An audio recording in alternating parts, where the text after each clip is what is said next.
రెండు తెలుగు రాష్ట్రాలకి వాతావరణ శాఖ హెచ్చరిస్తా ఉంది. రాబోయే 36 గంటలు కూడా పెను ప్రమాదం ముంచుకొస్తా ఉంది. రెడ్ అలర్ట్ కూడా కొన్ని జిల్లాలకైతే ఇవ్వడం అయితే జరిగింది. ముఖ్యంగా ఆంధ్రప్రదేశ్‌లో చూసినట్లయితే అటు కృష్ణా కావచ్చు, గుంటూరు కావచ్చు, ప్రకాశం కావచ్చు, ఈ జిల్లాలో అత్యధికంగా వర్షపాతం పడే అవకాశాలు ఉన్నాయన్నట్టుగా వాతావరణ శాఖ హెచ్చరిస్తా ఉంది. ఇటు తెలంగాణలో మనం చూసుకున్నట్లయితే ఉమ్మడి కరీంనగర్, ఉమ్మడి ఖమ్మం, వరంగల్ ఏవైతే జిల్లాలు ఉన్నాయో అక్కడ రెడ్ అలర్ట్ ప్రకటించడం అయితే జరిగింది. అదేవిధంగా నల్గొండ మరియు ఉమ్మడి హైదరాబాద్ రెడ్ జోన్లుగా ప్రకటించడం అయితే జరిగింది. వాతావరణ శాఖ ఇప్పటికే హెచ్చరిస్తా ఉంది. గత 2 రోజుల నుండి అయితే వర్షాలు అయితే తేలికపాటి వర్షాలు పడతా ఉన్న నేపథ్యంలో ఇప్పుడు అతి భారీ వర్షాలు పడే అవకాశాలు అయితే కనబడతా ఉంది. ఇప్పటికే చూస్తా ఉన్నాం హైదరాబాద్ లో వర్షాలు పడతా ఉన్న నేపం కనబడతా ఉంది. ఈ రోజుకి సాయంత్రం వరకు అత్యధిక వర్షపాతం మనం చూసినట్లయితే అటు చార్మినార్ కావచ్చు, అటు లకిడికప్పులు కావచ్చు, ఆ ఏరియాలో అత్యధికంగా వర్షపాతం పడినట్టు కూడా చెప్తా ఉన్నారు. అదేవిధంగా అత్తాపూర్, అదేవిధంగా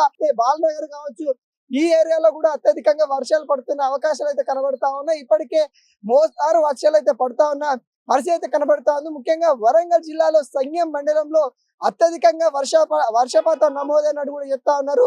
అటు ఉమ్మడి వరంగల్ జిల్లాలో కావచ్చు, ఇటు ఏదైతే వరంగల్ జిల్లాలో కూడా మొత్తం నీటిమయమైన పరిస్థితి కనబడతా ఉంది. రైల్వే స్టేషన్ మొత్తం కూడా వాటర్ లో మునిగిపోయిన పరిస్థితి అయితే కనబడతా ఉంది. మొత్తానికి ఇక్కడ వాటర్ తో నిండిపోయింది.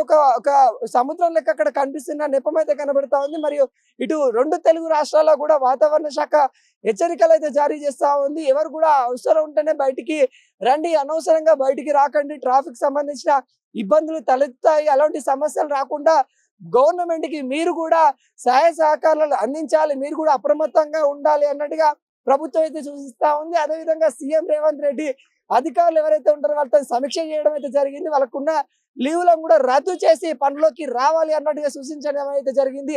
ముఖ్యంగా ఏవైతే లోతంటు ప్రాంతాలు ఎవరైతే జనాలు ఉంటారో వాళ్ళని లోతంటు ప్రాంతాల నుండి సేఫ్ జోన్ కి వాళ్ళని తరలించడం అయితే జరిగింది. అటు ప్రభుత్వ కార్యాలయాలు కావచ్చు, ప్రభుత్వ పాఠశాలలు కావచ్చు, అక్కడ సేఫ్ జోన్ గా ఉండే పరిసరాల్లో వాళ్ళని ఉంచాలి అన్నట్టు కూడా చెప్పడం అయితే జరిగింది. అదేవిధంగా అన్నదాతలకి ఎవరైతే రైతులు ఉంటారో పొలాల కాడ వాళ్ళకి తగు జాగ్రత్త విధానాలు ప్రతి గ్రామానికి ఒక అధికారి ఖచ్చితంగా అక్కడ ఉండాలి. ప్రతి గ్రామానికి ఒక అధికారి విఆర్ఓ కావచ్చు, వాళ్ళు కూడా ప్రతి ఒక్కరు కూడా అబ్జర్వర్ అయితే ఉండాలి. అక్కడ ఎటువంటి ప్రమాదం జరిగినా కానీ గవర్నమెంట్ దృష్టికి తీసుకురావాలి, వాళ్ళకి సహాయ సహకారాలు అందించాలి అన్నట్టుగా ప్రభుత్వం అయితే ఆ అధికారులకైతే ఆదేశించడం అయితే జరిగింది.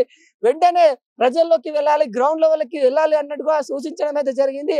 అదేవిధంగా ఆంధ్రప్రదేశ్ లో చంద్రబాబు నాయుడు కూడా అక్కడ ఉన్న అధికారులకైతే ఎప్పటికప్పుడు తెలుసుకుంటే ప్రయత్నం అయితే చేస్తా ఉన్నారు. ఆంధ్రప్రదేశ్ లో ఇప్పటికే గుంటూరు, ప్రకాశం, కృష్ణా, అటు విజయవాడ జిల్లాలో అయితే వానలు అయితే పడతా ఉన్న పరిస్థితి అయితే కనబడతా ఉంది. ఆ జిల్లాల నుండి అధికారులకైతే హెచ్చరికలు అయితే జారీ చేశారు. అక్కడ స్థానికంగా ఉన్న మంత్రులకు కూడా మీరు గ్రౌండ్ లెవెల్కి వెళ్ళాలి, ప్రజలకి ఎటువంటి సమస్య వచ్చినా కానీ చూసుకోవాలి అన్నట్టుగా అటు సూచించడం అయితే జరిగింది. ఎవరు కూడా బయటికి రావద్దు అన్నట్టుగా చంద్రబాబు నాయుడు అయితే కొన్ని గైడ్ లైన్స్ అయితే ప్రజలకు ఇస్తున్న పరిస్థితి అయితే కనబడతా ఉంది.